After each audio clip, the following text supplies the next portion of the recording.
Olá, eu sou a Alana Albinati, mediadora de leitura do programa Curitiba Lê da Fundação Cultural de Curitiba. Hoje eu trouxe pra gente uma dica de autor e de obra. Vou falar um pouco do Cristóvão Teza, um autor catarinense, nascido em Santa Catarina, em Lages, mas que ainda pequeno veio para Curitiba e mora aqui desde então.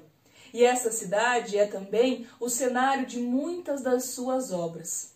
O Cristóvão Teza já escreveu mais de 20 livros e teve algumas de suas obras traduzidas em 18 países.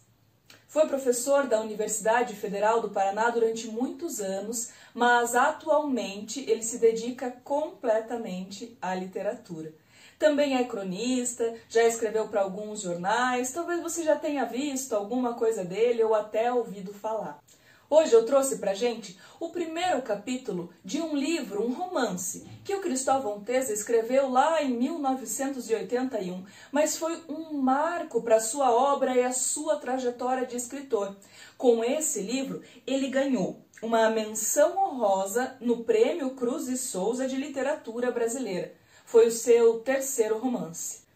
Esse livro, ele recria, com tons de sátira e um pouco de fantasia, uma experiência da sua juventude, porque o Cristóvão Teza ele tinha uma relação com o teatro.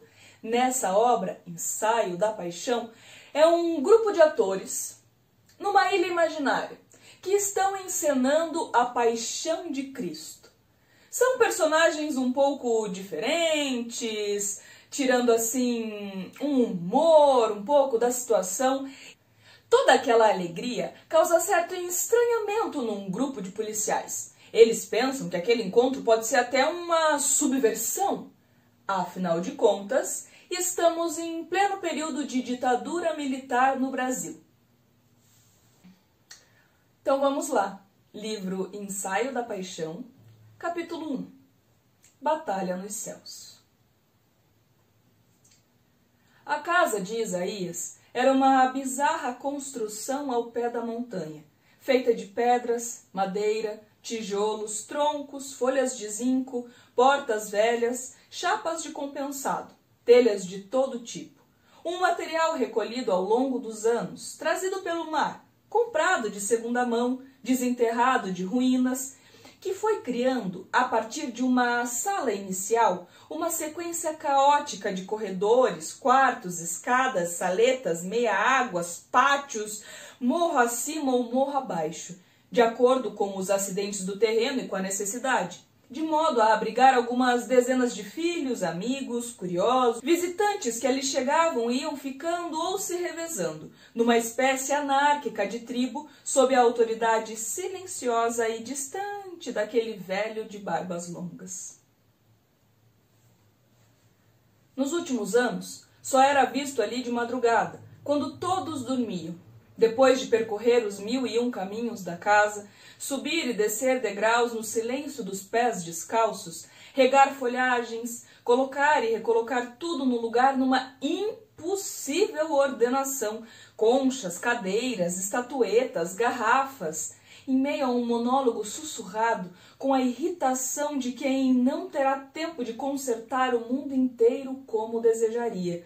E depois de tirar o leite de 2 vacas, que gostavam de fugir dele e destroçar a pequena horta, e de ajeitar alguns paus caídos da velha cerca, e de juntar um que outro lixo e recolher um copo de vinho escondido numa touceira, e de olhar em volta desanimado. O mundo é muito grande para as nossas mãos pequenas. Costumava, afinal, comer um pão com manteiga, alguns legumes sem tempero e subir a encosta, a sua verdadeira morada. Assim fez, naquele amanhecer de janeiro. Subia um morro com a vagareza e a pontualidade do sol, parando a cada plantação, em estreitas e engenhosas plataformas de pedra, carpindo o mato, abrindo covas, semeando, transplantando mudas, e às vezes interrompendo o trabalho para uma cachimbada. Naquela manhã estava preocupado, entretanto. Tinha uma missão a cumprir. Mais algumas horas de trabalho e decidiu subir a escadaria até o topo da montanha. Eram 1000 degraus irregulares de pedra, numa picada abrupta e estafante que ele mesmo construíra dia após dia, até o alto, uma clareira de vista magnífica para os 4 pontos cardeais, onde soprava um vento eterno. Subia devagar, cada vez mais devagar, ajeitando matos e flores, podando ramagens e sempre monologando. Um resmungo sussurrado que ia dando sentido aos gestos e parecia criar só pela força da voz um outro mundo. Às vezes parava, sentava num degrau, tirava o cachimbo e o fumo e os fósforos de um bolsão da túnica surrada e fumava pensativo. Entre uma baforada e outra, redesenhava as linhas, as cores, os sons, as curvas das extensões da ilha, só com um olho e a ponta do cachimbo riscando o espaço à mão estendida. E pensava também na tarefa difícil que teria nos próximos 2 meses. Uma tarefa que exigia, como todos os anos, proteções maiores que simplesmente a força do desejo. Distraído entre o desenho e o pensamento, batia o cachimbo na pedra, limpava-o com carinho, guardava-o e prosseguia a subida. Finalmente chegou ao alto da montanha. A única coisa erguida naquela pequena vastidão vazia era um banco de pedra capaz de resistir ao vento. Em todas as direções via-se o mar e a grande curva no horizonte. Ele estava no centro do mundo. Isaías sentou-se, cruzou as pernas e, sem pressa, começou a lida com o cachimbo. Agora de má vontade, como se perseguido pelo vento que lhe sacudia os cabelos ralos. Acima dele, o céu. E nuvens negras que começaram a encobrir o sol, a ilha e a encapelar as águas. Mas ele não olhava para cima. Cuidava do seu cachimbo, quase indiferente, pensando no que iria falar, enquanto as nuvens negras e brancas, armando-se imponentes, formavam um volume gigantesco nos céus, que parecia uma versão ampliada e grandiosa dele mesmo. A sombra repentina na clareira e a sensação angustiante de que o momento mais uma vez se aproximava levaram-no a se refugiar na lembrança dos velhos tempos, quando ele ainda repetia ladainhas da Bíblia, no tempo em que ele ainda sabia ler. Com os anos, foi esquecendo as falas e inventando outras, mais irritadas, sentindo-se cada vez mais semelhante ao próprio Deus. Senhor, recitava ele sem levantar a cabeça, lidando com o cachimbo agora indócil nas mãos. Aqui estou eu de novo a pedir. A irritação pelo cachimbo que não acendia. A pedir proteção que o Senhor não me tem dado nos últimos anos. A minha paciência se esgota, vociferou por fim, na última tentativa de acender o fumo. Então veio a trovoada. Miserável! Tenho percebido o teu desprezo pela crença. Toda a memória do meu culto e do culto do meu filho transformaram-se nas tuas mãos impuras num ritual corrompido. Eu não vejo fé, mas cinismo. Não vejo humildade, mas arrogância. Não vejo respeito, mas Sodoma e Gomorra. Em nada és diferente do resto. E o suspiro de Deus, ainda com um fiapo de paciência, se fez ouvir na terra. Que tens a dizer agora? Isaías tentava manter a calma.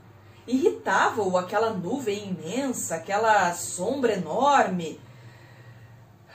Não pense que me põe medo com essa trovoada. Eu venho por bem e em paz. Tu me insultas! Isaías suspirou o cansaço de uma vida inteira. Ouça com atenção. A verdade é que o Senhor está velho e cego. Não há neste mundo inteiro um só desgraçado que lhe dê um tostão furado. E eu sozinho, sem a ajuda de ninguém, a não ser com esse bando, com essa corja de aflitos e desesperados, que vem comer de graça por 2 meses, e eu me dou ao trabalho de venerar ao Senhor. Tu ainda me insultas, miserável? Chamas veneração a este Cristo decadente que crucificas todos os anos? Finalmente, aceso o cachimbo, Isaías tentava pôr a cabeça em ordem. Era preciso conversar com calma, mas ressurgia nele a velha desconfiança das palavras, a sensação de inutilidade profunda de todo aquele arrazoado lógico. Era impossível qualquer comunicação verbal, se pudesse se fazer sentir. Se Deus pudesse ler os seus pensamentos, compreender as suas intenções mais subterrâneas, ele estaria salvo. Mas não, era preciso voltar à retórica vazia, à paciência que se tem com os velhos, com os doentes, com os moribundos. Suspirou. Era preciso recomeçar, enfrentar aquela sombra que se movia furiosa diante dele. Senhor, as nuvens se acalmaram, talvez comovidas com a aparente contrição. Eu vou tentar me explicar. Silêncio. Deus aguardava soberano. Em Isaías a angústia crescente, mais uma vez, não conseguiria. Eu quero devolver a Deus a grandeza de Deus. Gostou do que disse? Como quem descobre a chave, mas a trovoada... O quê? Espere. É isso. Quero te tornar grande, necessário. Quero te usar para salvar os homens. Levantou-se agitado do banco de pedra, apontou para o cachimbo, o mar revolto, onde muito ao longe se debatia uma canoa. Está vendo aqueles 2 aflitos? Desesperava-se por demonstrar a Deus a nitidez que sentia na alma. Está vendo aqueles... Espere! Eu tenho de falar. Aquelas 2 sombras perdidas no mar e no mundo são a matéria-prima do meu ritual.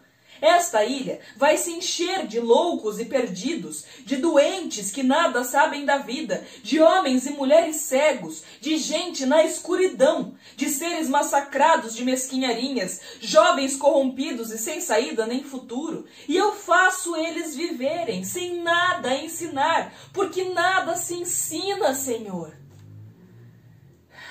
E esse nada se ensina, dedo sacudindo, soava com a força de uma advertência. Eu faço eles tirarem de dentro da alma, por conta própria, toda a grandeza possível da nossa vida curta e vazia. Eu deixo eles maiores do que eles de fato são. Não percebe, Senhor? Mas para isso eu preciso também da sua ajuda. Deus miserável e egoísta, de ajuda e não de rezas que não servem para nada. Preciso de sua ajuda renovada, porque bem ou mal o Senhor é o meu único modelo. Emocionado pela força da voz, Isaías chorava agora. Via a canoa distante, dançando aflita no mar e chorava. Afinal, envergonhado, o céu em silêncio, abaixou a cabeça, enxugou as lágrimas com a manga da túnica, sentou-se de novo no banco de pedra e mais uma vez olhou as nuvens de frente.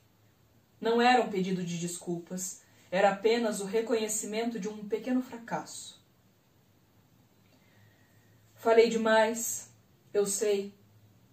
Perdi o rumo da fala, a fúria súbita, o dedo de novo apontando para os céus.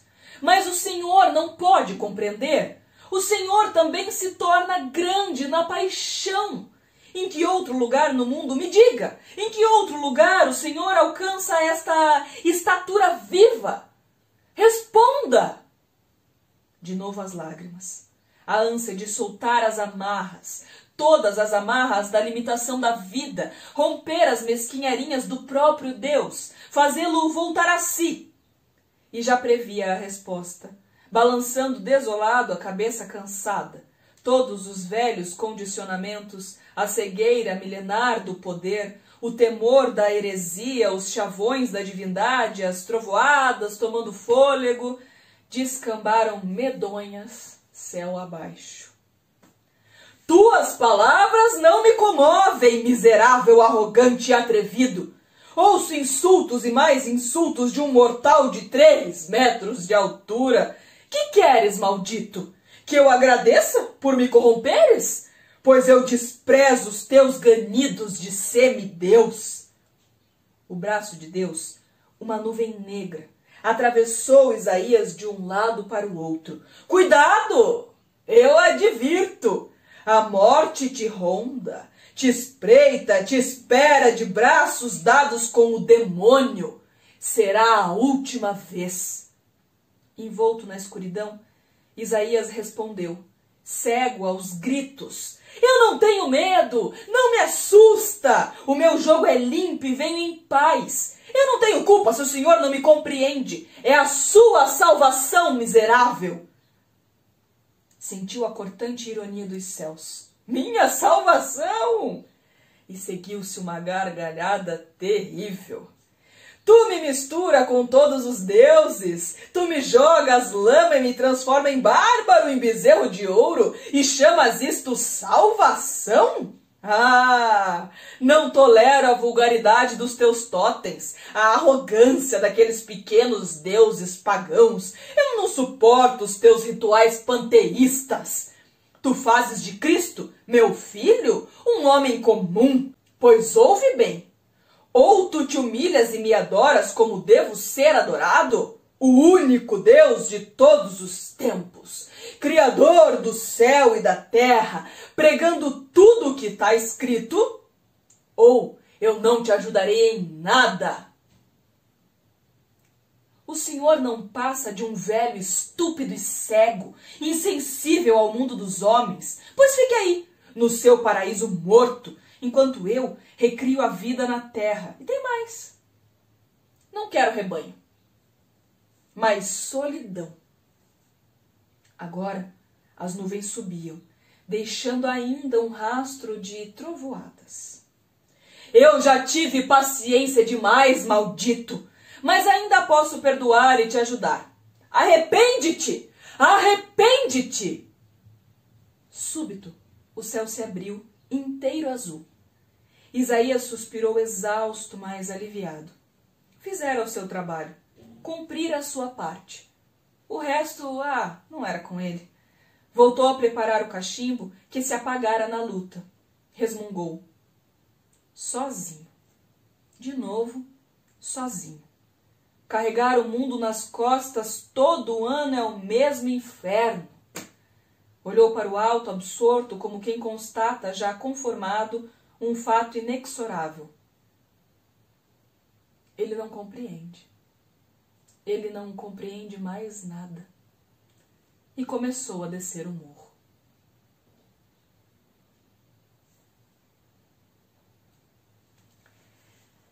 Eu espero que vocês tenham gostado. Esse foi só o primeiro capítulo, o início desse romance, Ensaio da Paixão. Espero que tenham gostado, tenham se sentido instigados a procurar o restante do livro, muita coisa para acontecer, conhecer a obra do Cristóvão Teza e continuem acompanhando os nossos vídeos nas nossas redes sociais.